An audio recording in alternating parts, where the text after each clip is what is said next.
की, भारत माता की। भारतीय जनता पार्टी के जिला के अध्यक्ष डॉक्टर आर्य वर्मा जी, पूर्व केंद्रीय मंत्री और लोकप्रिय सांसद श्रीमती मेनका गांधी जी, हमारे विधायकगण श्री विनोद सिंह जी, राज प्रसाद उपाध्याय जी, सीताराम वर्मा जी, राजेश गौतम जी, विधान परिषद सदस्य श्री शैलेंद्र प्रताप सिंह जी, क्षेत्रीय महामंत्री सुशील त्रिपाठी जी, संत बख्श सिंह जी, श्रीमती उषा सिंह जी, भारतीय जनता पार्टी के जिला के प्रभारी श्री शंकर गिरी जी, आज के इस कार्यक्रम में नगर पालिका और नगर पंचायतों के भारतीय जनता पार्टी के अध्यक्ष पद के प्रत्याशीगण, नगर पालिका परिषद सुल्तानपुर से प्रवीण कुमार अग्रवाल, नगर पंचायत लंबुआ से विजय त्रिपाठी, नगर पंचायत श्रीमती सीमा साहू, नगर पंचायत कादीपुर आनंद जायसवाल, नगर पंचायत दोस्तपुर श्रीमती सोनी गौतम समेत भारतीय जनता पार्टी के हमारे सभी पार्षद पद के प्रत्याशी और उपस्थित भाइयों बहनों, अब मैं बुला दूंगा। उत्तर प्रदेश में नगर निकाय चुनाव के प्रथम चरण का मतदान चल रहा है। प्रातः काल से ही भारी संख्या में मतदाता मतदान करके अपना आशीर्वाद प्रदान कर रहे हैं। भाइयों बहनों, द्वितीय चरण में 11 मई को सुल्तानपुर समेत प्रदेश के 38 जनपदों में नगर निकाय के लिए बोर्ड के गठन करने के लिए जनता की बुनियादी सुविधाएं और नगरीय विकास के कार्यक्रम को आगे बढ़ाने के लिए आप सभी को मतदान करना है। नगर निकाय का बोर्ड जनता की सुविधाओं को ध्यान में रखते हुए नगर के समग्र विकास को आगे बढ़ा सके, इस दृष्टि से भारतीय जनता पार्टी ने हर नगर निकाय में अपने प्रत्याशी उतारे हैं। और मुझे ये मेरा सौभाग्य है कि आज मुझे सुल्तानपुर जनपद के नगर निकाय प्रत्याशियों के समर्थन में आपके बीच आने का अवसर प्राप्त हुआ है। भाइयों बहनों, ये वही जनपद है जिसके बारे में कहा जाता है कि त्रेता युग में हनुमान जी ने कालनेमी का वध इसी जनपद में किया था। भाइयों बहनों, लोकतंत्र में आपके वोट की ताकत हर भ्रष्टाचारी को और हर माफिया को जमीन दिखा सकती है, सही ठिकाना दिखा सकती है। ये वही धरती है जिसके बारे में कहा जाता है कि भगवान श्री राम के पुत्र कुश ने इसके नव निर्माण में अपना योगदान किया था। और ये हमारा सौभाग्य है कि पूर्वी उत्तर प्रदेश के विकास की लाइफ लाइन बन रही पूर्वांचल एक्सप्रेसवे का उद्घाटन देश के यशस्वी प्रधानमंत्री जी ने इसी जनपद में किया, और जिसे पिछली सरकारों के कारण लोगों ने पूरे भार नाम दिया था, आज वहां पर एक एयर स्ट्रिप बना करके सुल्तानपुर के निवासियों ने साबित कर दिया है कि यहां सामर्थ्य भी है और शक्ति भी है। ये एयर स्ट्रिप संकट के समय किसी भी विमान को उतरने और टेक ऑफ करने की पूरी सुविधा यहां से उपलब्ध करवाने का कार्य करेगी। भाइयों बहनों, पूर्वांचल एक्सप्रेसवे सुल्तानपुर के पास एक औद्योगिक गलियारा भी बनना है। उद्योग लगेंगे, नौजवानों को रोजगार मिलेगा, नौकरी मिलेगी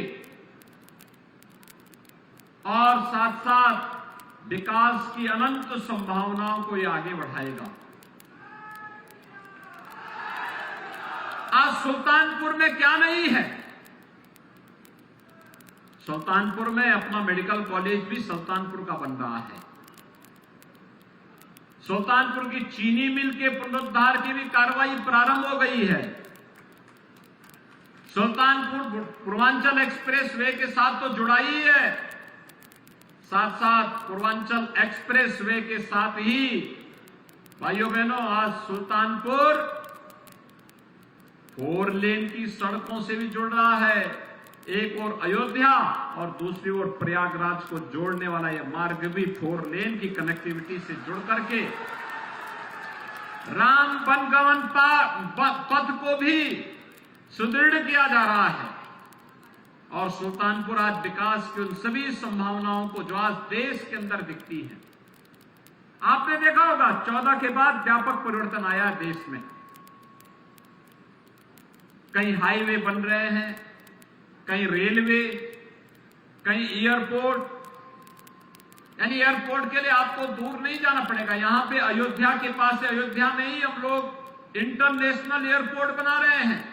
मुश्किल से आधा पौन घंटे की दूरी में सुल्तानपुर वासियों को देश और दुनिया के किसी भी जगह जाने के लिए यहीं से वायु सेवा प्रारंभ हो जाएगी। इस वर्ष के अंत तक यहां का एयरपोर्ट बनकर के तैयार होने वाला है। भाइयों बहनों, आज सुल्तानपुर में क्या नहीं है?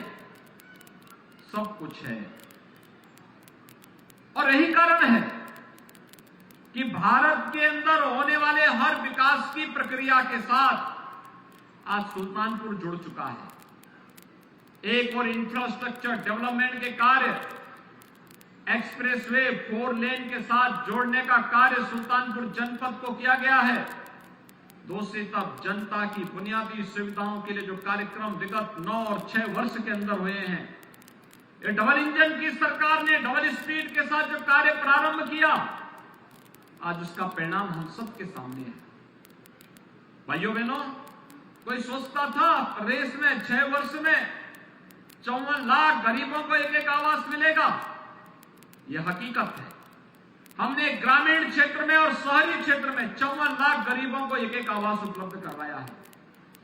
2 करोड़ 61 लाख गरीबों को उनके घर में, जिनके घर में टॉयलेट नहीं थे, शौचालय नहीं थे, उन्हें शौचालय उपलब्ध करवाने का कार्य किया।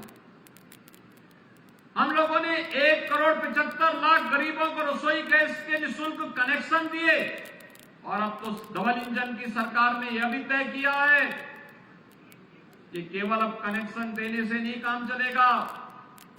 होली और दीपावली के अवसर पर उन्हें फ्री में एक सिलेंडर भी उपलब्ध करवाने का कार्य करेंगे। भाइयों बहनों, इसके लिए पैसे की व्यवस्था भी की जा चुकी है। 10 करोड़ लोगों को आयुष्मान भारत की सुविधा का लाभ, 5 लाख रुपए की सालाना, हर वर्ष 5 लाख रुपए की स्वास्थ्य बीमा का कवर राज्य सरकार उन्हें दे रही है। और कोरोना कालखंड में आपने देखा होगा, कोरोना कालखंड में लगातार पिछले 3 वर्ष से हर गरीब को फ्री में राशन, उत्तर प्रदेश में तो 15 करोड़ लोग फ्री में राशन की सुविधा का लाभ ले रहे हैं। ये सरकार की संवेदनशीलता और डबल इंजन सरकार की करिश्माई कार्य आपके लिए है। 17 के पहले आपने नगरों की स्थिति को देखा होगा, क्या स्थितियां थी। नगरीय जीवन का मतलब जहां व्यापक जल जमाव हो, कूड़े के ढेर दिखाई देते थे, सौदों का आतंक होता था, अराजकता का तांडव होता था, व्यापारियों से रंगदारी वसूली की जाती थी। और सत्ता के पहले राज्य में जो लोग शासन कर रहे थे, इन्होंने युवकों को रोजगार तो नहीं दिया, लेकिन इनके हाथों में तमंचे जरूर पकड़वा दिए थे। भाइयों बहनों, 17 के बाद के उत्तर प्रदेश को आप देख सकते हैं। 17 के बाद के उत्तर प्रदेश में स्थितियां बदली हैं। आज उत्तर प्रदेश में युवाओं के हाथ में तमंचे नहीं, उनके हाथ में टैबलेट है। टैबलेट 2 करोड़ युवाओं को उत्तर प्रदेश सरकार फ्री में टैबलेट देने का कार्य कर रही है और 20 लाख युवाओं को उसमें से अब तक उपलब्ध करवा चुके हैं। आज हमारे शहर कूड़े के ढेर नहीं, स्मार्ट सिटी बन रहे हैं, स्वच्छता के नित नए प्रतिमान स्थापित कर रहे हैं। आज शहरों में सौदों का आतंक नहीं, बल्कि हमारे शहर आज सेफ सिटी के रूप में अपना एक स्थान बना रहे हैं। आज व्यापारियों से रंगदारी नहीं, आज तो हर व्यापारी को 10 लाख रुपए की सुरक्षा बीमा का कवर राज्य सरकार ने उपलब्ध कराया है। और भाइयों बहनों, पटरी व्यवसायियों को पीएम स्वनिधि योजना के अंदर ब्याज मुक्त ऋण उपलब्ध करवाने की सुविधा भारत सरकार उपलब्ध करवा रही है। व्यापक पैमाने पे आज नगरीय जीवन को स्वच्छ और सुंदर बनाने का कार्य ये डबल इंजन की सरकार कर रही है।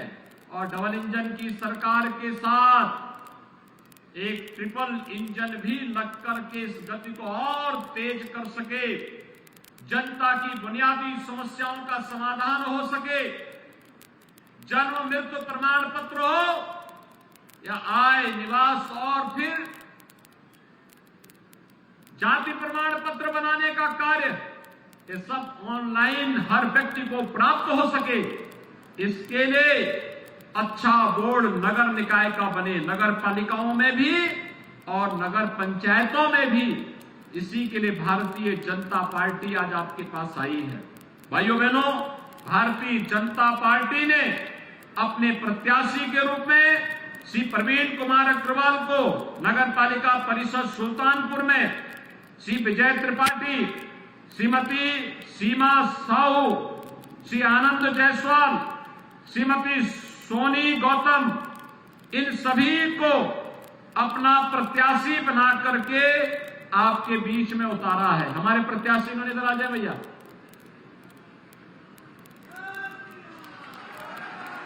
लाइन से पड़ेगा।